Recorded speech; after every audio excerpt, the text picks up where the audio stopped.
प्रातः काल का समय था। लगभग 7 बजने वाले थे। अनाया बिटिया का टिफिन तैयार करते हुए आरव की याद में आंसू बहाती जा रही है। वैसे भी इतने दिन से रो रो कर उसकी सम्मोहित कर देने वाली आंखें सूज गई थी।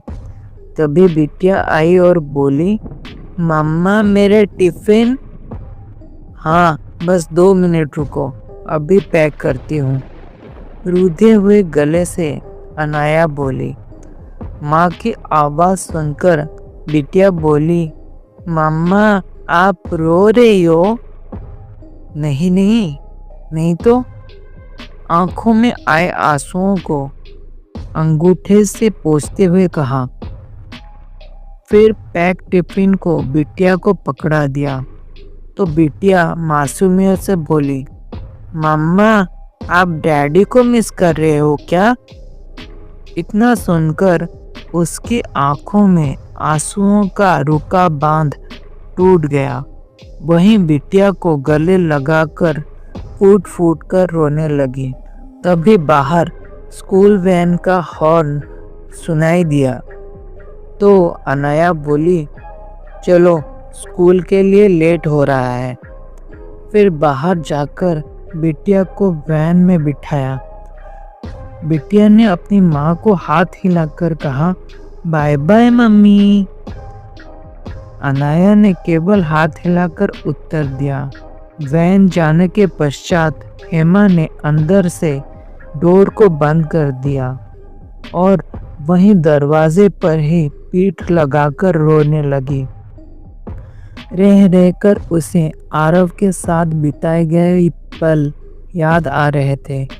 एक दिन उसने मेहंदी लगाई हुई थी तो आरव ने उसे अपने हाथों से खाना खिलाया और उसने जानबूझकर आरव की उंगली को काट लिया था। ओफो, उंगली हिलाते हुए आरव के मुंह से निकला और अनाया जोर से खिलखिलाकर हंस पड़ी। ये दृश्य याद आते ही वो रोते रोते हंसने लगी और फिर फफक फफक कर रोने लगी। कुछ देर रोने के बाद उसने आंसू पोंछकर खुद को घर के कामों में व्यस्त कर लिया ताकि आरव की याद और न सताए। मगर याद थी कि परछाई की तरह उसका पीछा ही नहीं छोड़ रही थी।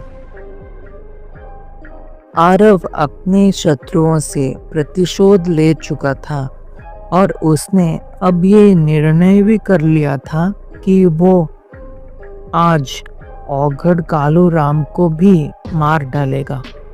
उसकी मृत्यु के बाद उसे भी इस तिरस्कारपूर्ण एवं दुर्गंधमय शरीर से मुक्ति प्राप्त हो जाएगी। ऐसा निश्चय कर वो कालूराम के आने की प्रतीक्षा करने लगा। कुछ समय पश्चात कालूराम औघड़ वहां पर आया। उसने कालूराम को देखते ही उसका गला पकड़कर दीवार से कसकर सटा दिया और बोला, आज मैं तुम्हें मारकर इस दुनिया से सदैव के लिए मुक्त हो जाऊंगा। कालूराम के लिए ये अप्रत्याशित था। वो अचानक से गला दबने से घुटन महसूस करने लगा। दबी दबी आवाज में बोला, रुको रुको, मेरी मेरी मेरी बात तो सुनो। लेकिन आरव ने कोई भी ध्यान नहीं दिया। औघड़ दबी आवाज को जोर से निकालकर चीखा, तुम्हारे शत्रु अभी भी जीवित हैं। यह सुनते ही आरव के बड़े हाथ रुक गए और कान एकदम खड़े हो गए। उसने सोचने की मुद्रा बनाते हुए औघड़ के गले से हाथ हटाया। कालूराम अपने गले पर हाथ फेरते हुए लंबी लंबी सांस लेने लगा और फिर नीचे भूमि पर बैठ गया। आरव ने कहा, क्या क्या कहा तुमने अभी? मैं तो सबको मार चुका हूँ। फिर तुमने ऐसा क्यों कहा? झल्लाहट में बोला। सुनो आरव, बात इतनी सीधी नहीं है जितनी तुम्हें लगती है। तुम मुझे वो ताम्र पत्र लाकर दे दो, मैं तुम्हें तभी तुम्हारे शत्रु का नाम बताऊंगा।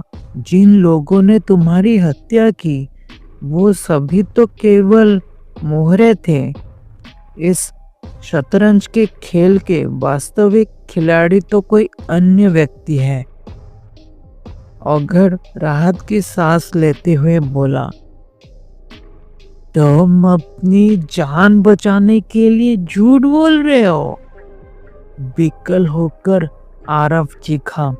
नहीं नहीं, फिर भी तुम्हें ऐसा प्रतीत होता है तो तुम मुझे मार सकते हो, किंतु ये ध्यान रहे, यदि तुम ये रहस्य नहीं जान सके तो वो कल को तुम्हारे परिवार को भी नुकसान पहुंचा सकते हैं।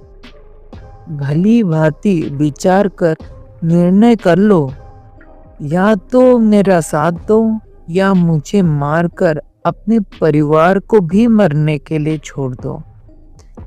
औघड़ की बातें सुनकर आरव विचित्र दुविधा में पड़ गया, परंतु वो बात सुनने के उपरांत औघड़ को मारने की मूर्खता भी तो नहीं कर सकता था।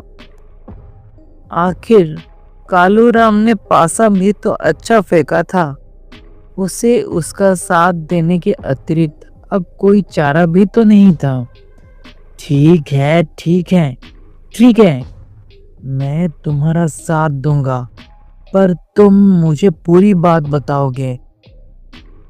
हाल में परिस्थिति सामान्य होने के कुछ समय पश्चात औघड़ के सामने आरव बैठा हुआ था। आज ही रात में म्यूजियम से ताम्रपत्र चोरी करने की योजना बना ली गई। पूरी योजना को दोबारा समझाते हुए कालूराम ने चेतावनी दी कि स्मरण रहे, ताम्रपत्र लेकर सीधा यहीं पर आना, कोई चूक नहीं होना चाहिए। आरव ने सहमति में सिर हिलाया और वहां से चल दिया। जंगली मार्ग पार करने में उसे कुछ समय लगेगा, इसीलिए वो वहां से जल्दी ही चल दिया। रात्रि 12 बजे उसने चुराने का प्लान बनाया था। उस समय म्यूजियम में सिक्योरिटी गार्ड के अतिरिक्त कोई भी नहीं होता है और गार्ड भी लगभग नींद में ही रहते हैं। आरव अब वहां से निकला तो पास में ही कहीं पेड़ पर पत्ते की खड़खड़ाहट हुई। आरव ने गौर से देखा, लेकिन दोबारा कुछ सुनाई नहीं दिया। कोई पंछी वगैरह होगा, ये सोचकर आरव अपने रास्ते चला गया, किंतु आरव को ये अनुमान नहीं था कि वो क्या बला थी।